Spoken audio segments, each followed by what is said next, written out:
ಆತ್ಮೀಯ H16 news ಅರ್ಥಾತ್ ಸೀತಾರಾಮ್ಗೆ ಸ್ವಾಗತ. ನಾನು ನಿಮ್ಮವ MI ಅಥವಾ ಮಲ್ಲಪ್ಪ ಜೋತ್ ಅವರು. ಆತ್ಮೀಯರು,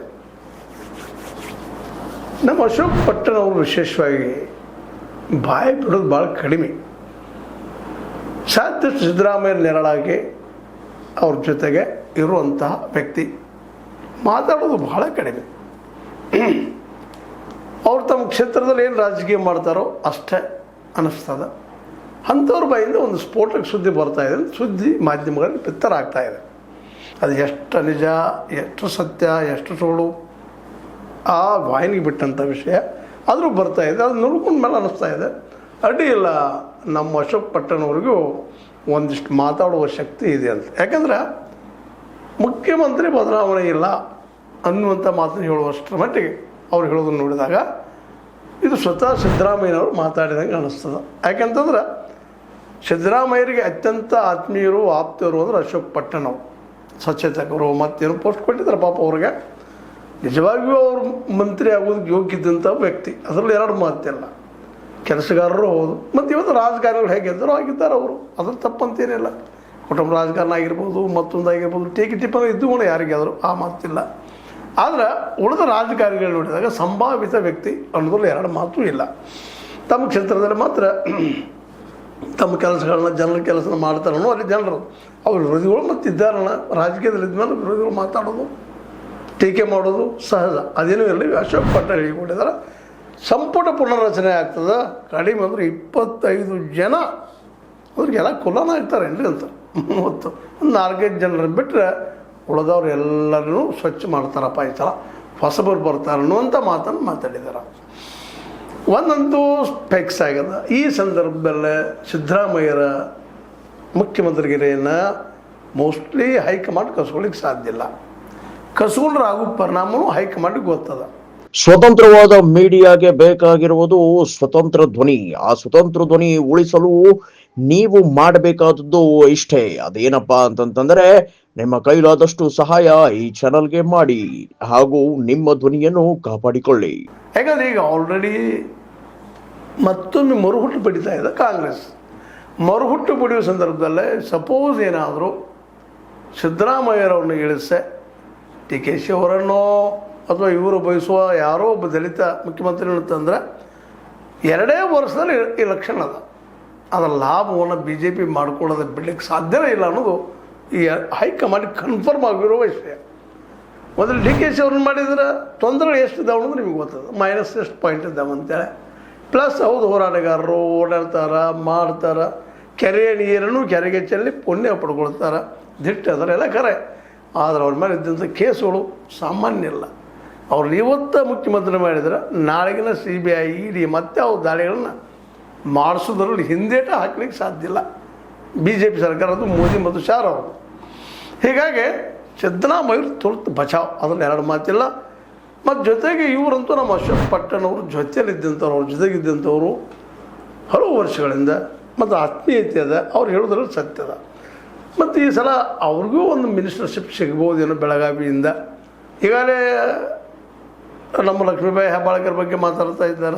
ಮಾತು ಇದೆ ನೋಡಿದ, ಅವರಿಂದ ಮೋಸ್ಟ್ಲಿ ಟಿಕೆಟ್ ಕಸ್ಕೊಳ್ಬೋದು, ತಕ್ಕೊಳ್ಬೋದು. ಟಿಕೆಟ್ ಅಂದರೆ ಇಟ್ ಮೀನ್ಸ್ ಮಂತ್ರಿಗಿರಿ ತಕ್ಕೊಳ್ಬೋದು ಅನ್ನುವಂಥ ಮಾತನ್ನು ಮುಂದೆ ಆಲ್ರೆಡಿ ನಮ್ಮ ಲಕ್ಷ್ಮಣ ಸವದಿ ಅವ್ರಿಗೆ ಈ ಒಂದು ಮಂತ್ರಿಗಿರಿ ಸಿಗೋ ಸಾಧ್ಯತೆಗಳಿದ್ದಾವೆ ಅನ್ನುವಂಥದ್ದು. ನಮ್ಮ ಅಶೋಕ್ ಪಟ್ಟಣ್ ಅವರು ತಮ್ಮ ಒಂದು ಬೇಡಿಕೆನ ಈ ಸಲ ಜೋರು ಮಾಡ್ತಾಯಿದ್ದಾರೆ, ಧ್ವನಿ ಎತ್ತಿದ್ದಾರೆ. ಮತ್ತು ಸಹಜದ ರೀ, ಎಲ್ಲಿವರೆಗೆ ಮಗು ಅಳುವುದಿಲ್ಲವೋ ಅಲ್ಲಿವರೆಗೆ ತಾಯಿ ಹಾಲು ಕುಡಿಸೋದು ಭಾಳ ಕಷ್ಟ, ಭಾಳಷ್ಟು ರೇರ್ ಅಂದರೂ ಅಡ್ಡಿ ಇಲ್ಲ. ಅಶೋಕ್ ಪಟ್ಟಣ್ ಅಟ್ಲೀಸ್ಟ್ ಈಗಾದರೂ ನಮಗೆ ಮಂತ್ರಿ ಮಾಡಿರಿ ಅಂತ ಒಂದು ಅಪ್ಲಿಕೇಶನ್ ಹಾಕ್ತಾ ಇದ್ದಾರೆ, ಮುಂದೆ ಬಂದು ಮಾತಾಡ್ತಾ ಇದ್ದಾರೆ, ಸಂತೋಷ ಪಡೋ ವಿಷಯ.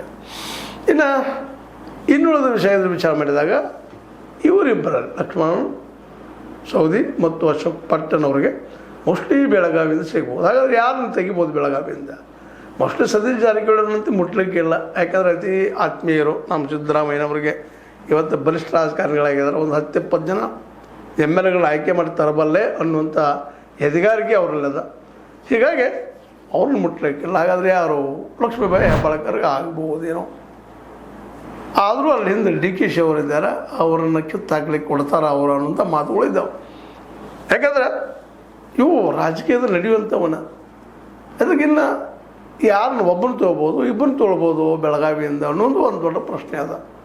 ಬದಲಾವಣೆ ಆದ್ರೆ, ಸಂಪುಟ ವಿಸ್ತರಣೆ ಆದ್ರೆ 25 ಜನ ಮಂತ್ರಿಗಳನ್ನು ಕಿತ್ತಾಕಿದ್ರೆ ಇವರಿಬ್ಬರು ಸಿಗ್ಬೋದಾ? ಲಕ್ಷ್ಮಣ ಸವದಿ ಅವರಿಗೆ ಮತ್ತು ನಮ್ಮ ಅಶೋಕ್ ಪಟ್ಟಣ್ ಅವ್ರಿಗೆ. ಲಕ್ಷ್ಮಣ ಸವದಿ ಅವರಂತೂ ರಾಜಕೀಯವಾಗಿ ಸಾಕಷ್ಟು ಬೆಳ್ಕೊಂಡಿದ್ದಾರೆ, ಉಪಮುಖ್ಯಮಂತ್ರಿ ಸಹಿತ ಆಗಿದ್ದಾರೆ. ಅವ್ರಿಗಂತೂ ಮೋಸ್ಟ್ಲಿ ತಪ್ಪಲಿಕ್ಕಿಲ್ಲ ಈ ಸಲ ಅವ್ರ ಮಂತ್ರಿಗರಿಗೆ. ಅಶೋಕ್ ಪಟ್ಟಣ್ ಅವರಂತೂ ಸಿದ್ದರಾಮಯ್ಯ ನೆರಳಾಗಿ ಅವ್ರ ಜೊತೆಗಿದ್ದಂಥವ್ರು, ಮೋಸ್ಟ್ಲಿ ಅವ್ರಿಗೆ ಕೊಡ್ಬೋದು ಅಂತ ತರ್ಕ. ಅವ್ರಿಗೆ ಏನಾಗ್ತದೋ ಗೊತ್ತಿಲ್ಲ. ಬಟ್ ಏನೂ ಇರಲಿ, ಸಂಪುಟ ವಿಸ್ತರಣೆ ಮಾತ್ರ ಆಗ್ತದೆ, ಸಿ ಎಮ್ ಗಿರಿ ಬದಲಾಗುವುದಿಲ್ಲ ಅನ್ನುವಂಥ ಮಾತನ್ನು ಸ್ಪಷ್ಟವಾಗಿ ಸ್ಫೋಟಕವಾಗಿ ಹೇಳಿದ್ದಾರೆ. ಆದರೆ ಇದನ್ನು ಚಾಲೆಂಜ್ ಮಾಡೋಕ್ಕಿಂತಲೂ ಇದು ಸತ್ಯಪ್ಪ, ವಾಸ್ತವ ಸತ್ಯ ತಿಳ್ಕೊಳ್ಳೋದು ಯೋಗ್ಯ ಅಂತ ಅನಿಸ್ತದೆ. ಯಾಕಂದ್ರೆ ಈಗಾಗಲೇ ನಮ್ಮ ಡಿ ಕೆ ಶಿ ಅವರು ಕನ್ಫರ್ಮೇಷನ್ ಆಗ್ಯದ 2028ರವರೆಗೆ ಈಗಿದ್ದಂತಹ ಮುಖ್ಯಮಂತ್ರಿ ಮುಂದುವರಿಯುವಂಥದ್ದು. ಆ ನಂತರದಲ್ಲಿ ಏನೋ ಚೇಂಜ್ ಆಗ್ತದೆ ಅನ್ನೋಂಥ ಭರವಸೆ ಅವರಲ್ಲಿ ಒಂದು ಕಾಣ್ತದೆ. ಈಗೇನು ಒಂದು 5-6 ತಿಂಗಳಿಂದ ಬಂದಿತ್ತಲ್ಲ ಅವರಲ್ಲಿ ಒಂದು ಹಠಮಾರಿತನ, ನಾನಾ ಆಗಬೇಕು ಅಷ್ಟೇ ಮತ್ತು ಬೇರೆ ಬೇರೆದವ್ರ ಕಡೆಯಿಂದ ಮಾತಾಡಿಸಿದ್ದು. ತಾವೊಂದಿಲ್ಲ, ಇಂಡೈರೆಕ್ಟಾಗಿ ಮಾತುಗಳನ್ನ ಮಾಡಿದ್ದಾರೆ, ಅಡ್ಡಗೋಡಿ ಮತ್ತು ದಿಪ್ಪಟ್ಟಂಗೆ ಹೇಳಿದ್ದಾರೆ. ಅದನ್ನು ಬೆಂಬಲದಿಂದ ಸಾಕಷ್ಟು ಹೇಳಿಸಿದರು, ಮಾಡಿಸಿದರು, ಮತ್ತೇನೋ ಮಾಡಿದರು. ಮತ್ತು ಸ್ವತಃ ನಮ್ಮ ಗೃಹ ಸಚಿವರು ಕೇಳ್ತಾರೆ, ಪರಮೇಶ್ವರ್ ಅವರೆಲ್ಲ ಕೇಳಿದ್ದಾರೆ ರೀ ಮುಖ್ಯಮಂತ್ರಿಗಿರಿ ಡಿ ಕೆ ಶಿ ಅವರು ಅಂತೇಳಿ. ಈ ಥರ ಅರ್ಥ ಇಷ್ಟ ಅವ್ರು ಕೇಳಿಲ್ಲ, ಕೇಳುವಂಥ ವಾತಾವರಣ ನಿರ್ಮಾಣ ಮಾಡಿದ್ದೇನು ಸುಳ್ಳಲ್ಲ. ಈಗ ಕೇಳ್ತಾರಂತೂ ಅಲ್ಲ, ಯಾಕಂದ್ರೆ ಈ ಕೇಳುವ ಸ್ಥಿತಿಯೊಳಗೆ ಇಲ್ಲ ವಾತಾವರಣ ಪರಿಸ್ಥಿತಿ. ಈಗ ಎಲ್ಲರೂ ಒಂದೇ ಚಿತ್ತ 2028ರಲ್ಲಿ ಗೆಲ್ಲುವುದು ಹೇಗೆ? ಯಾಕಂದ್ರೆ SIR ಬಂದ ಮೇಲೆ ಎಲ್ಲೆಲ್ಲಿ SIR ಆದ್ಮೇಲೆ ಎಲೆಕ್ಷನ್ ಆಗ್ಯದ ಅಲ್ಲೆಲ್ಲ BJP ಗೆಲ್ತಾ ಬಂದದ. ಅದರಲ್ಲೂ ಬಲಿಷ್ಠ ಮಮತಾ ಬ್ಯಾನರ್ಜಿಯನ್ನು ಸೋಲಿಸಿದ ಮೇಲಂತೂ ಇಡೀ ಅಪೋಸಿಷನ್ ಎಲ್ಲ ಇವತ್ತು ಆತಂಕದಲ್ಲೇ ಚಿಂತೆಯಲ್ಲಿ ಇದ್ದಾಗದಾವ. ಅಂಥ ಪ್ರಸಂಗದಲ್ಲೇ ವಿರೋಧಿ ನಾಯಕರೆಲ್ಲರೂ ಭಾಳಷ್ಟು ಅಲರ್ಟ್ ಆಗಿದ್ದಾರೆ. ಇನ್ನು ಕರ್ನಾಟಕದ ಬಗ್ಗೆ ಸಹಜದ ಎಲ್ಲರಿಗೂ ಇದನ್ನು ಹೆಂಗಪ್ಪ ಉಳಿಸ್ಕೊಳ್ಬೇಕು ಅನ್ನೋಂಥದ್ದು ಕಾಂಗ್ರೆಸ್ನಲ್ಲಿರೋದ. ಅದಕ್ಕಾಗಿ CM ಕುರ್ಚಿ ಭದ್ರ 2028ರವರೆಗೆ. ಆ ನೆಲೆಯಲ್ಲಿ ನಾವು ಅಶೋಕ್ ಪಟ್ಟಣ್ ಅವ್ರ ಮಾತನ್ನು ಗಮನಿಸಿದ್ರೆ ಹೌದಪ್ಪ ಬದಲಾವಣೆ ಇಲ್ಲ ಅನ್ನುವಂಥದ್ದು. ಆದ್ರೆ ಅಶೋಕ್ ಪಟ್ಟಣ್ ಅವ್ರ ಮಂತ್ರಿ ಆಗ್ತಾರ, ಮಂತ್ರಿ ಸಿಗ್ತದನ ಅಂದ್ರೆ ಮೋಸ್ಟ್ಲಿ ಸಿಗ್ಬೋದು ಅನ್ನೋಂಥ ಮಾತುಗಳು ಕೇಳಿ ಬರ್ತಾ ಇದ್ದಾವೆ. ಯಾಕಂದರೆ ಇವತ್ತು ಇಷ್ಟು ಓಪನ್ನಾಗಿ ಅವ್ರು ಎಂದೂ ಕೇಳಿದವರಲ್ಲ, ಯಾರ ಜೊತೆಗೂ ಮಾತಾಡಿದವರಲ್ಲ. ತಾವಾಯಿತು, ತಮ್ಮ ಕೆಲಸ ಆಯಿತು, ತಲ್ಲಿ ಕೆಲಸಗಳ ಜೊತೆಗೆ ಮತ್ತು ಎಲ್ಲ ರಾಜಕಾರಣ ಮಾಡ್ತಾ ಇದ್ದಾರೆ. ಕಮಿಷನ್ ವ್ಯವಹಾರ ಇಲ್ಲ ಅಂತ ಎಲ್ಲೂ ಇಲ್ಲ.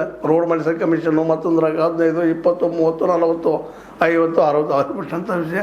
ಕೆಲವು 100 ಗ್ರೂಪ್ಗಳು ಮಾಡಿದ್ದವ್ರು ಇರ್ಬೋದೇನೋ, ಇಲ್ಲಂತಲ್ಲ. ಅದು ಇವತ್ತಿನ ರಾಜಕಾರಣದ ಒಂದು ಲಕ್ಷಣ ಆಗಿಬಿಟ್ಟದು. ಯಾಕಪ್ಪ ಅಂದ್ರೆ ರಾಜಕೀಯಕ್ಕೆ ಬಂದ್ರಪ್ಪ ಅಂದ್ರೆ ನೀವು ಕಮಿಷನ್ ತೊಗೊಳ್ಳಿರೋದು ನೀವು ರಾಜಕಾರಣಿ ಅಲ್ಲ ಅನ್ನೋಷ್ಟು ಮಟ್ಟಿಗೆ ಜನ ಮಾತಾಡಿಕೊಳ್ತಾ ಇದ್ದಾರೆ. ಇಲ್ಲಾಂದ್ರೆ ಅತಿ ಆದರ್ಶವನ್ನು ಇದು ಮೂರ್ಖ ಅಂತ ಕರೆಯುವಂಥ ಜನ ಇಲ್ಲಿ ಹೆಚ್ಚಾಗ್ತಾ ಇದ್ದಾರೆ. ಈ ಎಲ್ಲ ನೆಲೆಯಲ್ಲಿ ಅವರಲ್ಲೂ ಆಗಿರ್ಬೋದು ತಪ್ಪುಗಳು. ಪಟ್ಟಣವರ ಅಶೋಕ್ ಪಟ್ಟಣ್ ಅವರಲ್ಲೇ. ಆದರೆ ಅಶೋಕ್ ಪಟ್ಟಣ್ ಅವರು ಈಗಿರುವ ರಾಜಕಾರಣಿಗಳಲ್ಲಿ ಒಬ್ಬ ಸಭ್ಯರು, ಅದೇ ಕಾಲಕ್ಕೆ ತಮ್ಮ ಉಳಿವಿಗಾಗಿ ಎಷ್ಟು ಬೇಕಷ್ಟು ಸೀಮಿತವಾಗಿ ತಮ್ಮನ್ನು ತಾವು ಒಡ್ಡಿಕೊಂಡವರು. ಮತ್ತು ರಾಮದುರ್ಗದಲ್ಲಿ ಒಬ್ಬ ರೆಪ್ಯೂಟೆಡ್ ಅವ್ರ ಮನೆತನ ಸ್ವತಂತ್ರ ಹೋರಾಟದಲ್ಲಿ ಅವ್ರ ತಂದೆಯವರಾಗಿರ್ಬೋದು, ಅವ್ರ ತಾಯಿಯವರಾಗಿರ್ಬೋದು, ಅವರು ಸಹ ನಿರಂತರವಾಗಿ ಈ ಒಂದು ಶಾಸಕತ್ವವನ್ನು ಪಡ್ಕೊಂಡು ಬಂದಂಥವ್ರು. ಈ ಎಲ್ಲ ನೆಲೆಗಟ್ಟಿನಲ್ಲಿ ಅವ್ರಿಗೆ ಈ ಸಲ ಆಗ್ಬೋದು ಅನ್ನೋ ಒಂದು ಮಾತಾದರೆ. ಎರಡನೇದು ಅವ್ರಿಗೆ ಮಾತು ಹೇಳಿದ್ದಕ್ಕಾಗಿ ಮೋಸ್ಟ್ಲಿ CM ಸೀಟ್ ಭದ್ರ, ಸಂಪುಟ ವಿಸ್ತರಣೆ ಗ್ಯಾರಂಟಿ. 25 ಜನ ಬದಲಾಗ್ತಾರ ಅನ್ನೋದು ಒಂದು ಸಮಸ್ಯೆ.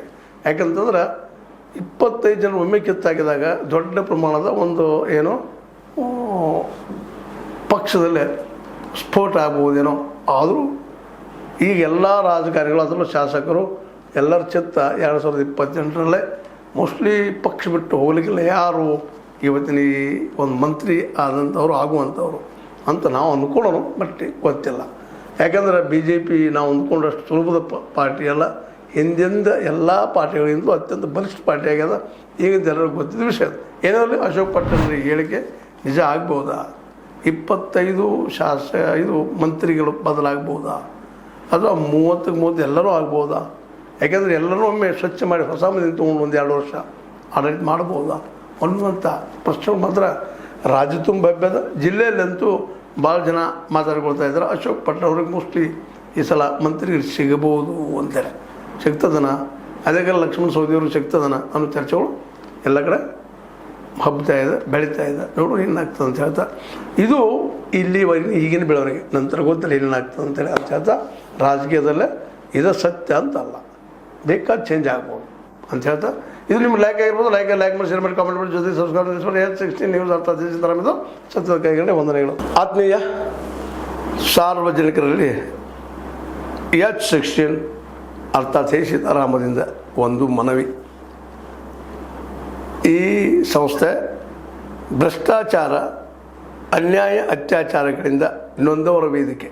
ಅನ್ಯಾಯಕೋರರ, ಭೂಗಳ್ಳರ, ನಶಾ ಸಾರಾಯಿ ಮಾಫಿಯಾಗಳ ವಿರುದ್ಧದ ಧ್ವನಿ. ರೈತರ, ಕೂಲಿಕಾರ, ಕಾರ್ಮಿಕರ, ಬಿದ್ದ ಸಮುದಾಯ ಜನರ ಧ್ವನಿ. ಬೆಂಬಲವಾಗಿ ನಿಂತು ತನುಮನ ಧನದ ಸಹಾಯಕ್ಕೆ ಸಾರ್ವಜನಿಕರಲ್ಲಿ ಕೋರಿಕೆ. ದಾನದ ಸಹಾಯ ನೀಡಿ ಸ್ವಾತಂತ್ರ್ಯ ಪತ್ರಿಕೋದ್ಯಮ ಉಳಿಸಿ ಬೆಳೆಸಿ. ವಂದನೆಗಳು. ತಮ್ಮನ್ನೇ ನಂಬಿರುವ ಮಲ್ಲಪ್ಪ ಇ ಜೋತಾವರ್.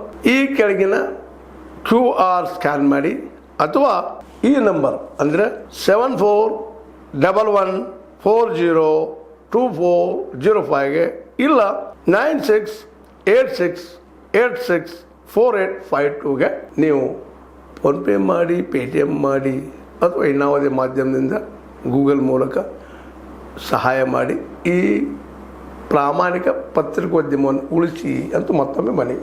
ವಂದನೆಗಳು.